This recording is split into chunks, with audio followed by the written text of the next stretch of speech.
I want to turn now to the Middle East and the major announcement today from Israel that it will withdraw thousands of troops from Gaza. And it comes as the U.S. risks getting drawn further into a conflict in the Red Sea. Josh Lederman explains. Tonight, the Israeli military says it's pulling thousands of troops out of Gaza for now to pace itself for the long haul. A U.S. official telling NBC News it appears to be the start of the new phase in the war that the Biden administration has been pushing for.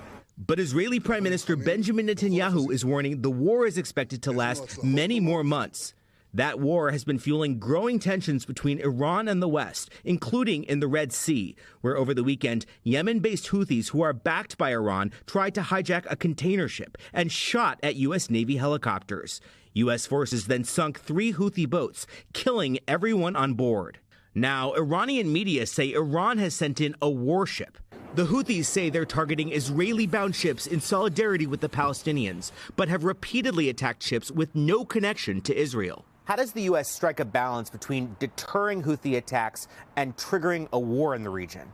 I think this is the point where the diplomacy must lead in all of this, so we can keep this war local between Hamas and Israel. There are new headwinds for Netanyahu tonight. Israel's high court has overturned a key part of his judicial overhaul that had triggered massive protests in Israel last year.